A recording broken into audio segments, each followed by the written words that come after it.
Hello students, a very good evening to all of you. Students, आज की class में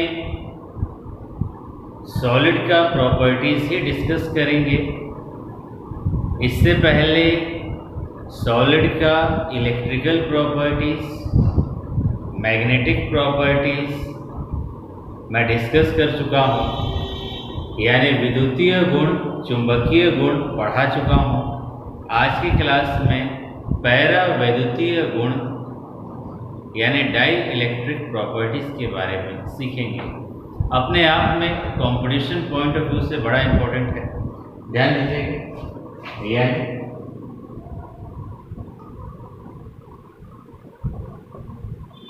properties of solid, ठोस के गुण। इसमें पहला प्रॉपर्टी हम लोग पढ़ लिए इलेक्ट्रिकल प्रॉपर्टीज, दूसरा प्रॉपर्टी चुंबकीय गुण, मैग्नेटिक प्रॉपर्टीज, तीसरा प्रॉपर्टी डाई इलेक्ट्रिक।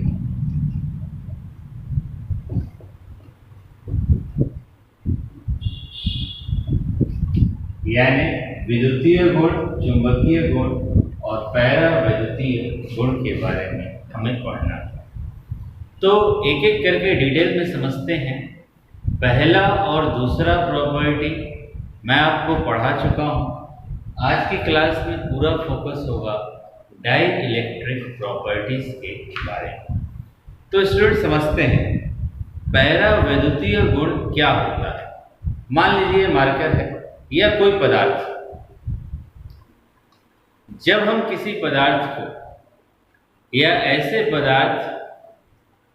पदार्थ जिन्हें आरोपित विद्युतीय क्षेत्र में रखते हैं, यानी इस पदार्थ को यदि हम विद्युतीय क्षेत्र में रख रहे हैं, ऐसे पदार्थ जिन्हें आरोपित विद्युतीय क्षेत्र में रखने पर पूर्ण रूप से विद्युत धारा का प्रवाह नहीं करते हैं, उन पदार्थ को बोला जाता है डाई इलेक्ट्रिक पदार्थ, पैरा वैद्युत पदार्थ, और इनके गुणों को ही कंबाइन किया जाएगा पैरा वैद्युतीय गुण।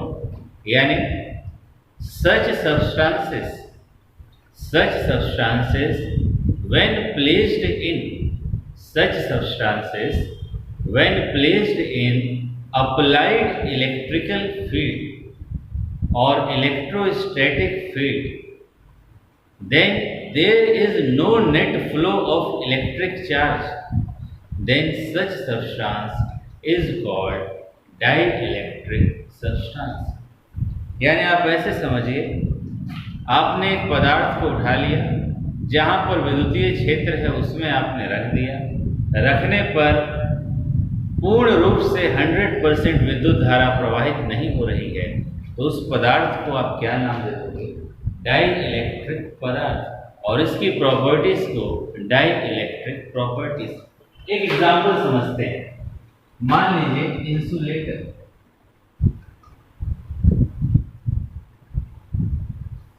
यानी अचालक की बात मैं कर रहा हूं या कुचालक की बात कर रहा हूं।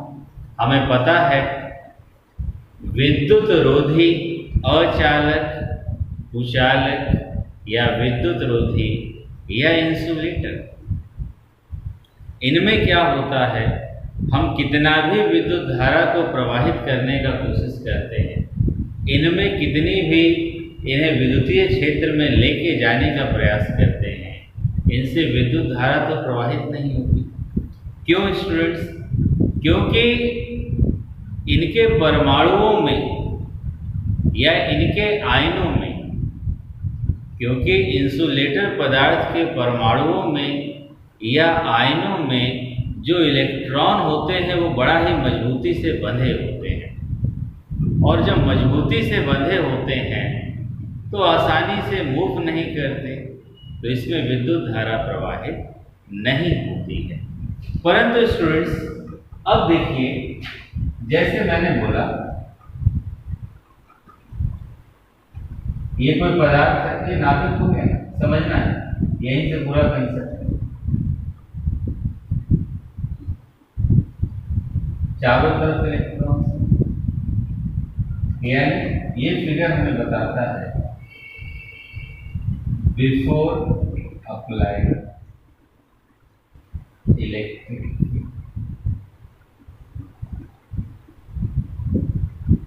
यानी अगर मैं इसको कह रहा हूं ये परमाणु है, समझ लेना स्टूडेंट्स,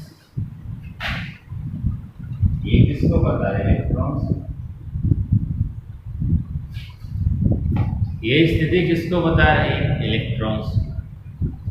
यानी मैं आपको ये समझाने का, देखो कंसेप्ट बड़ा आसान, मैं डाई इलेक्ट्रिक पढ़ा रहा हूँ, मैं ये अभी बताने की कोशिश कर रहा हूँ डाई इलेक्ट्रिक गुण आते कहाँ से हैं, क्या वजह है कि डाई इलेक्ट्रिक पैरा वैद्युतीय गुण उत्पन्न होते हैं, किसके ऊपर। और यही कंसेप्ट मैग्नेटिक प्रॉपर्टीज में था। मैंने मैग्नेटिक प्रॉपर्टीज बताने से पहले आपको सिखाया कि चुंबकीय गुण क्यों आए, किसके कारण आए, इलेक्ट्रॉन के कारण आते हैं। एक छोटा सा इलेक्ट्रॉन भी या एक इलेक्ट्रॉन भी एक छोटे चुंबक का कार्य करता है, ये मैंने आपको बताया था इससे पहले वाले लेक्चर में। और जब विद्युतीय गुण पढ़ा रहा था उसमें बताया कि विद्युतीय गुण क्यों आया। तो आज डाई इलेक्ट्रिक प्रॉपर्टीज में आपको ये सिखाने जा रहे हैं कि क्या कारण है कि डाई इलेक्ट्रिक प्रॉपर्टीज उत्पन्न होता है। तो अभी तक मैंने आपसे बताया वैसे पदार्थ जिन्हें आरोपित विद्युतीय क्षेत्र में रखा जाता है, वैसे पदार्थ जिन्हें आरोपित विद्युतीय क्षेत्र में रखा जाता है, तो आरोपित विद्युतीय क्षेत्र में रखने पर वो पूर्ण रूप से जितने का हमको उम्मीद रहता है वो पूर्ण रूप से विद्युत धारा को प्रवाहित नहीं करते हैं, तो उन्हें पैरा वैद्युत पदार्थ कहते हैं।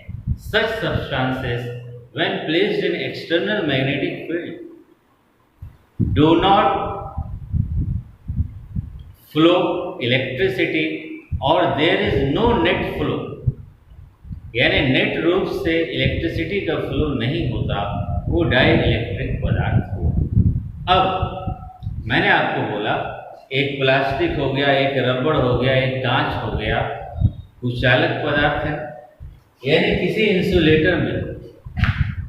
इंसुलेटर में कुचालक पदार्थ विद्युत धारा को प्रवाहित नहीं करता है। तो समझते हैं किसी इंसुलेटर में क्या होता है, कुचालक पदार्थ में जो इलेक्ट्रॉन्स होते हैं, ये इलेक्ट्रॉन्स अगर परमाणु में है तो परमाणु की बात करेंगे, आयन में है तो आयन की बात करेंगे। यानी किसी कुचालक पदार्थ के जो इलेक्ट्रॉन्स हैं परमाणु या आयन में बड़ा ही मजबूती से बंधे होते हैं, बड़ा ही मजबूती से जुड़े होते हैं। जब इलेक्ट्रिक फील्ड अप्लाई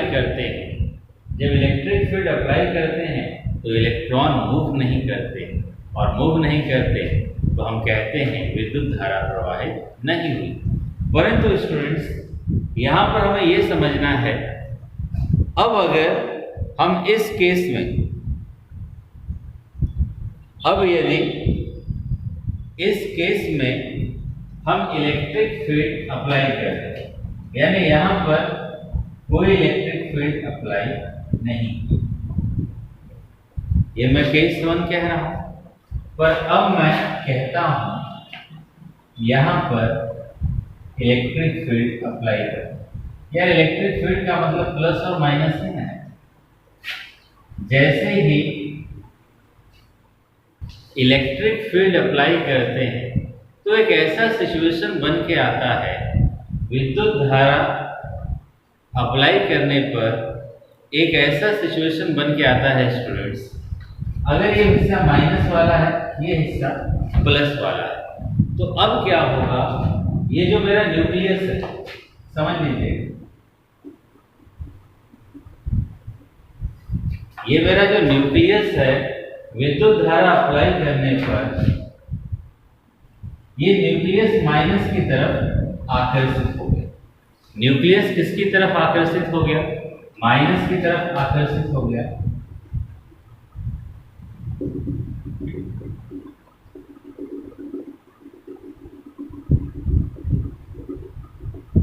और इस तरफ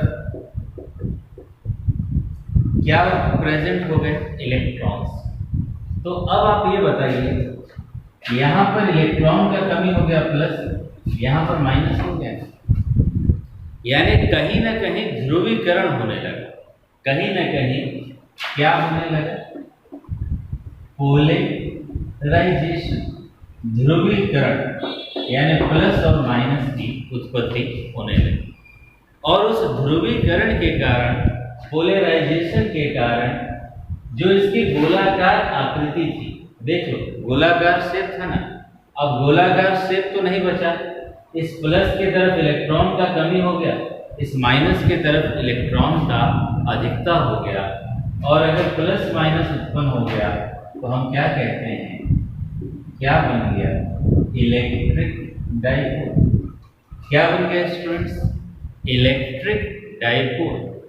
और इस इलेक्ट्रिक डाइपोल के बनने के कारण, अब समझना, यहीं से कंसेप्ट है, इस इलेक्ट्रिक डाइपोल के बनने के कारण कहीं तो इलेक्ट्रॉन का मूवमेंट हुआ ना, चाहे राइट में बोल लो या लेफ्ट में। एक जगह इलेक्ट्रॉन का कमी और दूसरी जगह इलेक्ट्रॉन का अधिकता हुआ, इलेक्ट्रॉन का मूवमेंट हुआ, जिससे गोलाकार शेप डिस्टर्ब हो गया। इस गोलाकार शेप का डिस्टर्ब होना ध्रुवीकरण कहलाता है, पोलराइजेशन कहलाता है। पर इस समय सबसे इंपॉर्टेंट बात क्या बन गया? इलेक्ट्रिक डाइपोल, यानी प्लस और माइनस आ गया तो डाइपोल बोल रहे हैं। अब इसी इलेक्ट्रिक डाइपोल की उत्पत्ति के कारण, इसी इलेक्ट्रिक डाइपोल की उत्पत्ति के कारण हमें स्टूडेंट्स जो क्रिस्टल है उसमें डाई इलेक्ट्रिक प्रॉपर्टीज का वेरिएशन प्राप्त होता है। एक बार फिर से देख लीजिए, जितना बोर्ड पर है समझ लीजिए।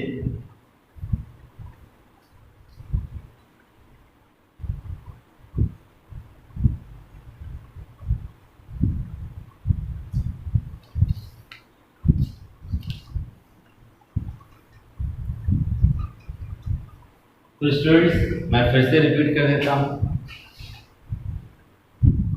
बहुत सीधी सी बात। यार दो तरीका होता है, आप 2-4 लाइन का परिभाषा याद कर लो, काम निकल गया कंसेप्ट। और एक तरीका है आप कंसेप्ट को समझ लो, कभी भूलोगे ये। तो आपके पास दोनों विकल्प होते हैं। अभी हम कंसेप्ट बना रहे हैं, मैं ये बता रहा हूँ इलेक्ट्रिक डाइपोल आया कहाँ से, जिसके आधार पर डाई इलेक्ट्रिक प्रॉपर्टीज की कल्पना की जाती है। तो मैंने सबसे पहले बोला, वैसे पदार्थ जिन्हें आरोपित विद्युतीय क्षेत्र में रखने पर पूर्ण रूप से विद्युत धारा का प्रवाह नहीं होता, पैरा विद्युतीय पदार्थ कहलाते हैं। सच substances when placed in external electrical field और electrostatic field, देखो ना प्लस माइनस है तो इलेक्ट्रिक फील्ड में ही रखे ना। such substances when placed in external electric field no net flow of electric charge takes place is called dielectric substances। फिर मैंने कहा जो कुचालक पदार्थ है, यानी जो इंसुलेटर पदार्थ है, उसके परमाणु में या उसके आयन में, उसके परमाणु में या आयन में जो इलेक्ट्रॉन्स हैं बड़ा मजबूती से बंधे होते हैं। उन इलेक्ट्रॉनों के मजबूती से बंधे होने के कारण जब विद्युतीय क्षेत्र अप्लाई करते हैं तो बहुत तीव्रता से इलेक्ट्रॉनों का प्रभाव नहीं होता। पर होता क्या है, अब उनके ऊपर क्या प्रभाव पड़ता है उसे समझते हैं। मैंने बोला ये एटम है, न्यूक्लियस हो गया, इलेक्ट्रॉन चारों तरफ इस तरह से उपस्थित है। अभी इलेक्ट्रिक फील्ड हम नहीं लगाए, कोई प्रभाव नहीं पड़ा। पर अब मैं कहता हूं केस 2 में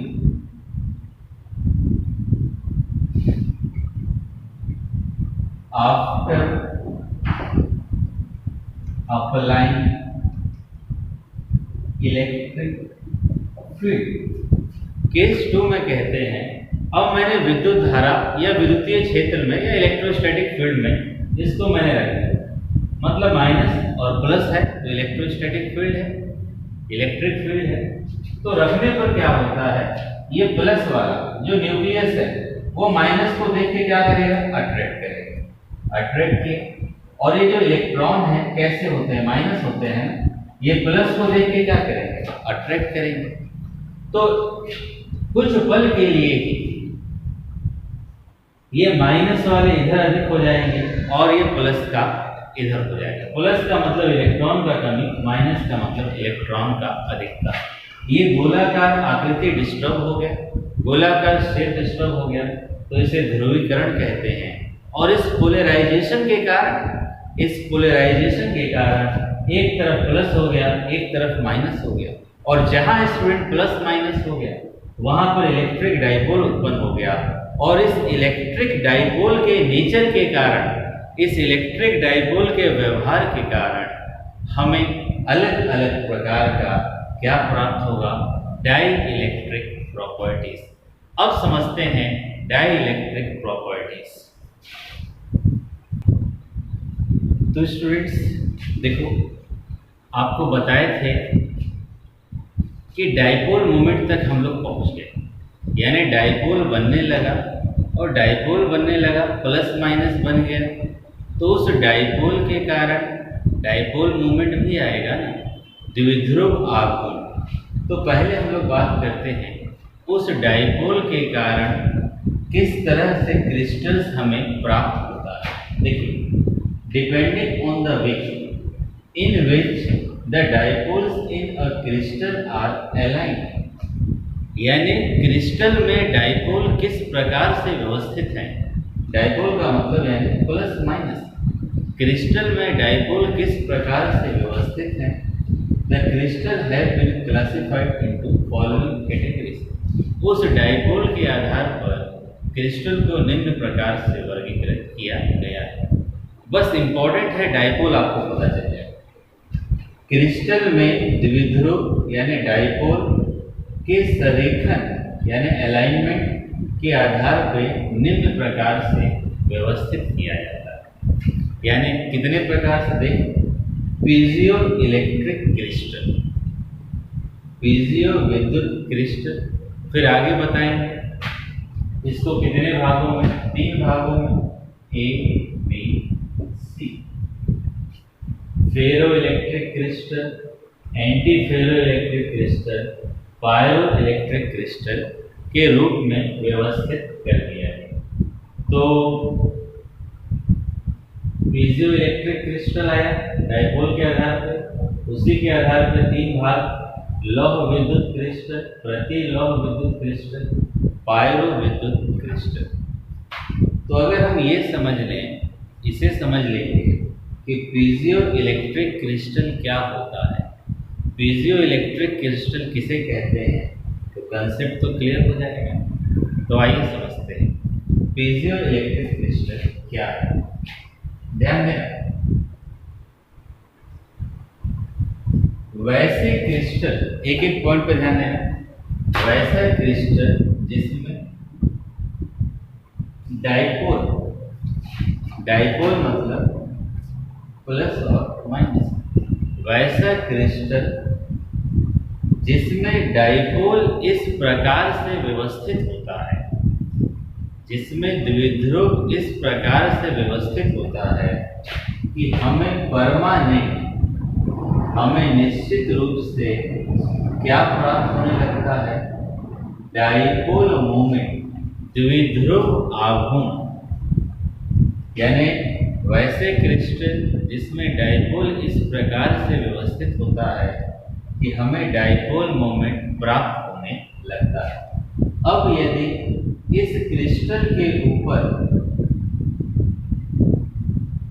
मैकेनिकल फोर्स, यांत्रिकीय बल लगाते हैं, इस क्रिस्टल के ऊपर हम यांत्रिकीय बल, मैकेनिकल फोर्स लगाते हैं, तो उसका आकृति डिस्टर्ब हो जाता है। उसका अगर गोलाकार आकृति है तो विकृत हो जाएगा, या कोई भी आकृति डिस्टर्ब हो जाता है।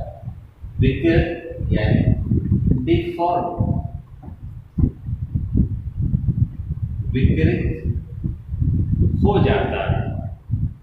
अब इस विकृत होने के कारण, इस डिफॉर्म होने के कारण आयंस में डिस्प्लेसमेंट होता है,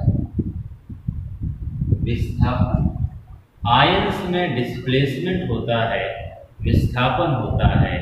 अब यदि आयंस में विस्थापन होने लगा तो कहीं प्लस हो जाएगा, कहीं माइनस हो जाएगा, और प्लस और माइनस का मतलब हो गया कहीं न कहीं इलेक्ट्रॉनों का प्रवाह होने लगा।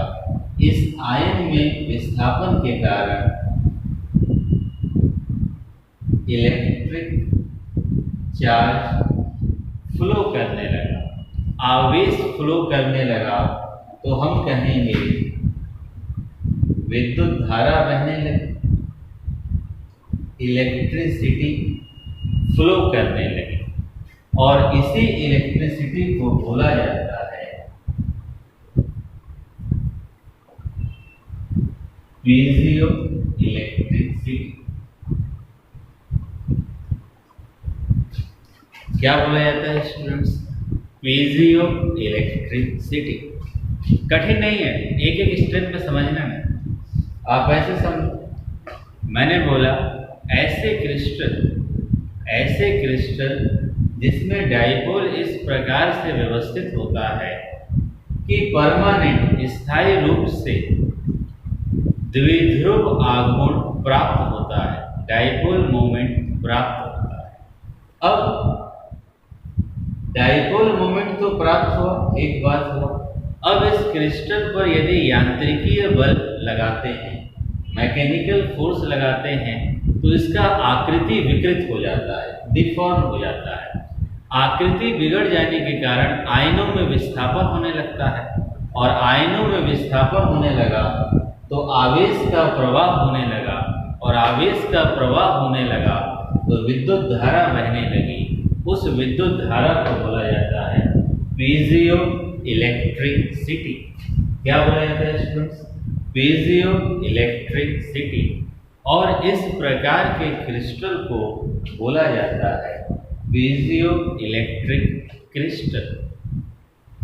और इसे ऐसे भी समझ सकते हैं, अगर ऐसे क्रिस्टल को हम इलेक्ट्रिक फील्ड में रख देते हैं, ऐसे क्रिस्टल को इलेक्ट्रिक फील्ड में रखते हैं, तो मैकेनिकल फोर्स उत्पन्न होने के कारण वो डिफॉर्म हो जाते हैं, उनका आकृति विकृत हो जाता है। तो इस क्रिस्टल को बोला जाता है पीजियो इलेक्ट्रिक क्रिस्टल। तो दोनों तरह से समझ लीजिए डिटेल में। मैंने बोला वैसे क्रिस्टल जिसमें नोट्स में सब कुछ मिल जाएगा, वैसे क्रिस्टल जिसमें डाइपोल इस प्रकार से व्यवस्थित होते हैं कि स्थायी द्विध्रुव आघूर्ण डाइपोल मोमेंट प्राप्त होता है। जब इनके ऊपर बाहरी बल, यांत्रिकीय बल, मैकेनिकल फोर्स हम लगाते हैं तो इनकी आकृति डिस्टर्ब हो जाती है, डिफॉर्म हो जाती है, विकृत हो जाती है। तो आकृति बिगड़ गई तो आयंस में विस्थापन होने लगा, आयंस में विस्थापन होने लगा तो आवेश का प्रवाह होने लगा, तो विद्युत धारा बहने लगी। इस विद्युत धारा को बोलते हैं पीजियो इलेक्ट्रिसिटी। और इस क्रिस्टल को पीजियो इलेक्ट्रिक क्रिस्टल, या ऐसे समझो वैसे क्रिस्टल जिन्हें विद्युतीय क्षेत्र में इलेक्ट्रिक फील्ड में रखते हैं तो मैकेनिकल फोर्स उत्पन्न होने के कारण उनका शेप डिस्टर्ब हो जाता है, उसे पीजियो इलेक्ट्रिक क्रिस्टल कहते हैं। देख लीजिए इसे एक बार।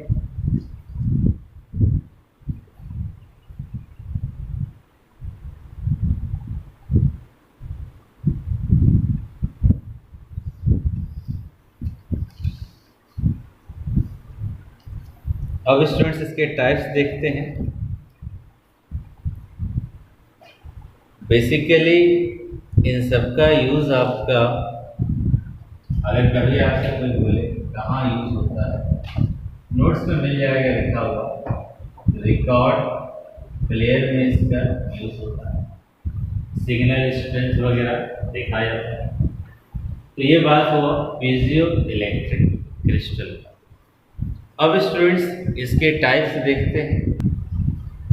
तो स्टूडेंट्स इसके पहले टाइप्स पे हम लोग बात करते हैं। ध्यान दीजिएगा, इसका पहला टाइप फेरो इलेक्ट्रिक क्रिस्टल। समझिएगा स्टूडेंट्स, फेरो इलेक्ट्रिक क्रिस्टल क्या है। तो पहली बात, यार ये सब किसका भाग है? पीजियो इलेक्ट्रिक क्रिस्टल का। ये सब किसका भाग है? Piezo electric crystal. और इसमें मैंने आपको सिखाया था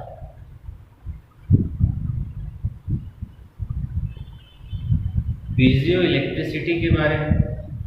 तो फेरो इलेक्ट्रिक क्रिस्टल में भी मैं फेरो इलेक्ट्रिसिटी की बात करूंगा।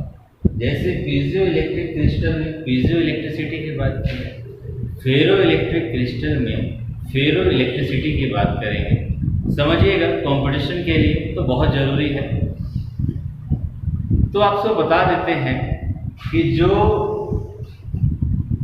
फेरो इलेक्ट्रिक क्रिस्टल है, ferro electric crystal is special case of piezo electric crystal. यानी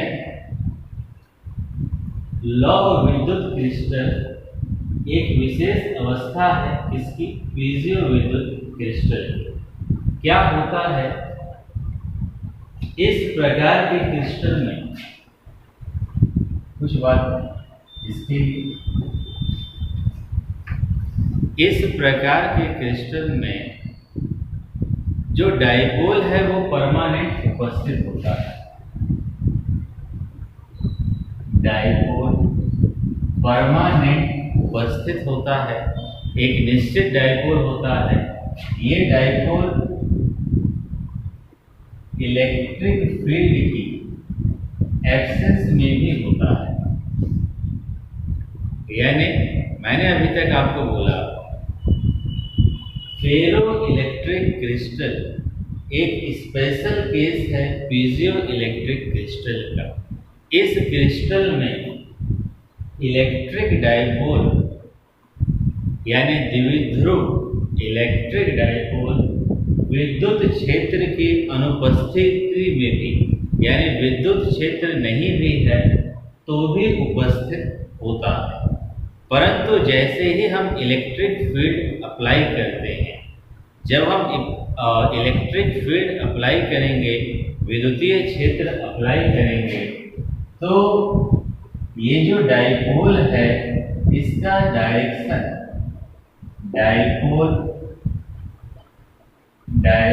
को चेंज कर दिया जाता है। इलेक्ट्रिक फील्ड अप्लाई करने पर डाइपोल का कुछ कट रहा है, स्टूडेंट देख लेते हैं। इलेक्ट्रिक फील्ड अप्लाई करने पर डाइपोल का डायरेक्शन चेंज हो जाता है।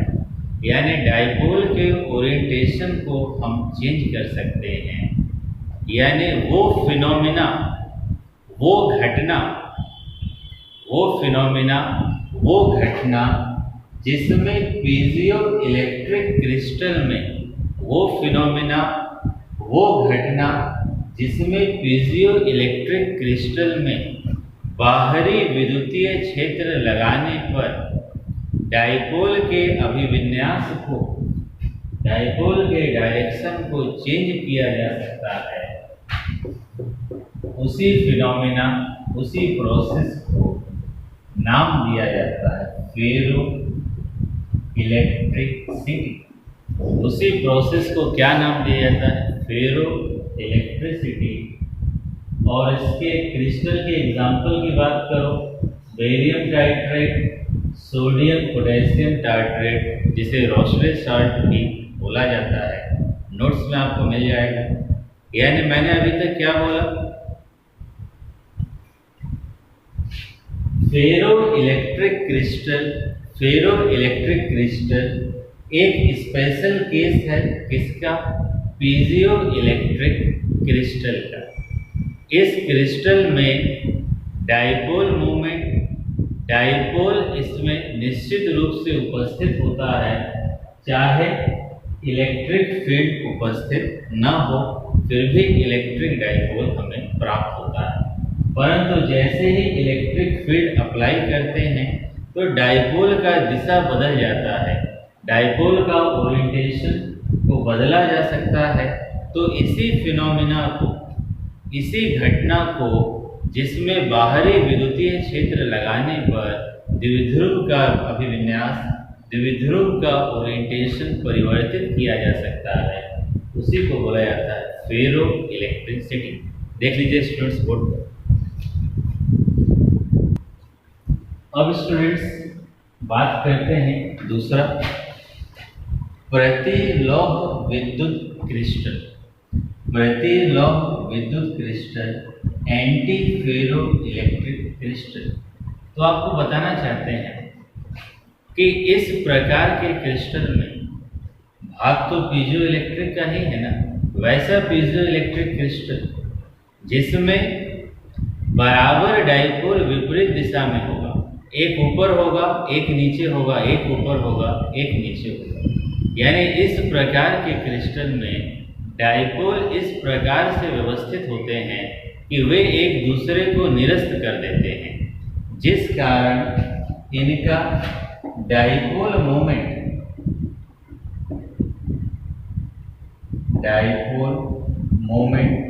क्या हो जाता है, जीरो हो जाता है।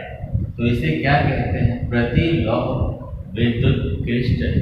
यानी वैसे क्रिस्टल जिसमें द्विध्रुव इस प्रकार से व्यवस्थित होते हैं, वैसे पीजो इलेक्ट्रिक क्रिस्टल या वैसे क्रिस्टल जिसमें द्विध्रुव इस प्रकार से व्यवस्थित होते हैं कि समान द्विध्रुव विपरीत दिशाओं में होता है, एक ऊपर होगा तो दूसरा नीचे, फिर ऊपर फिर नीचे, यानी ऑल्टरनेट क्रम में लगे होते हैं, वे एक दूसरे को कैंसिल कर देते हैं। तो डाइपोल मोमेंट द्विध्रुव आघूर्ण का मान शून्य प्राप्त होता है। तो इसे प्रतिलोम विद्युत क्रिस्टल एंटी फेरो इलेक्ट्रिक क्रिस्टल कहते हैं। अब students last, pyroelectric crystal. बहुत आसान, वैसे पीजो इलेक्ट्रिक क्रिस्टल, वैसे पीजो इलेक्ट्रिक क्रिस्टल जिसे हम गर्म कर देते हैं, जिसे हम गर्म कर देते हैं तो थोड़ा सा विद्युत धारा प्राप्त होता है। वैसे पीजो इलेक्ट्रिक क्रिस्टल जिन्हें गर्म करने पर बहुत ही अल्प मात्रा में विद्युत धारा प्राप्त होता है, उन्हें पायरो इलेक्ट्रिक क्रिस्टल कहते हैं। और जो विद्युत धारा प्राप्त होता है उसे पायरो इलेक्ट्रिसिटी क्या कहते हैं, पायरो इलेक्ट्रिसिटी कहते हैं। ये किसका कंसेप्ट हो गया, क्रिस्टल का डाई इलेक्ट्रिक प्रॉपर्टीज का। तो एक बार देख लीजिए, अगेन शॉर्ट में मैं रिपीट कर देता हूँ। और स्टूडेंट्स आप ध्यान दीजिएगा, आपको इस लेक्चर का नोट्स, मैग्नेटिक प्रॉपर्टीज़ का नोट्स और जो इलेक्ट्रिक प्रॉपर्टीज़ है, यानी पूरा प्रॉपर्टीज़ ऑफ सॉलिड का नोट्स इसके अगले लेक्चर में मिल जाएगा, जिसमें रिवीजन के जरिए मैं पूरा आपको नोट्स भी प्रोवाइड करूँगा। तो अभी तक मैंने क्या बोला, डाई इलेक्ट्रिक पदार्थ के बारे में हमने बोला, वैसे पदार्थ जिन्हें विद्युतीय क्षेत्र में रखने पर, वैसे पदार्थ जिन्हें विद्युतीय क्षेत्र में रखने पर पूर्ण रूप से विद्युत धारा प्रवाहित नहीं होती, डाई इलेक्ट्रिक पदार्थ कहलाते हैं। फिर मैंने आपको बताया कि जैसे कोई कुचालक है, जैसे कोई कुचालक है तो उसके परमाणु में या आयन में जो इलेक्ट्रॉन से बड़ा मजबूती से बंधे होते हैं, बड़ा मजबूती से बंधे होते हैं, तो जल्दी विद्युत धारा प्रवाहित नहीं होती, पर उन्हें विद्युतीय क्षेत्र में रखा जाता है। उन पर इलेक्ट्रिक फील्ड अप्लाई जब की जाती है तो ये देखा जाता है कि क्या होता है कि जो न्यूक्लियस है माइनस की तरफ अट्रैक्ट हो जाएगा, इलेक्ट्रॉन्स प्लस की तरफ अट्रैक्ट हो जाएंगे। तो ऐसा होने पर जो गोलाकार आकृति होता है एटम का या आयन का, वो डिस्टर्ब हो जाता है, और डिस्टर्ब होने के कारण एक तरफ प्लस हो जाएगा, एक तरफ माइनस हो जाएगा। प्लस माइनस आ गया तो ध्रुवीकरण होने लगा, और इस ध्रुवीकरण को पोलराइजेशन कहते हैं। इस पोलराइजेशन के कारण डाइपोल प्राप्त होने लगा, और प्लस माइनस के कारण डाइपोल प्राप्त होने लगा। उस डाइपोल के कारण, उस डाइपोल की व्यवस्था के कारण हमें भिन्न भिन्न प्रकार के क्रिस्टल्स प्राप्त होते हैं, जिसमें हमने बोला पीजियो इलेक्ट्रिक क्रिस्टल, और उसका टाइप्स आपको बताया फेरो इलेक्ट्रिक क्रिस्टल, एंटी फेरो electric crystal, pyroelectric crystal. तो आपसे पूछता है पीजियो इलेक्ट्रिसिटी क्या है, तो बस आपको कंसेप्ट सीखना है। डाइपोल इस प्रकार से व्यवस्थित है कि हमें डाइपोल मोमेंट प्राप्त होता है। जब यांत्रिकीय बल लगाते हैं तो यांत्रिकीय बल लगाने पर ऐसे क्रिस्टल विकृत हो जाते हैं, डिस्टर्ब हो जाते हैं। इनके विकृत होने के कारण आयनों में गमन होता है, और आयनों में गमन के कारण विद्युत धारा प्रवाहित होती है।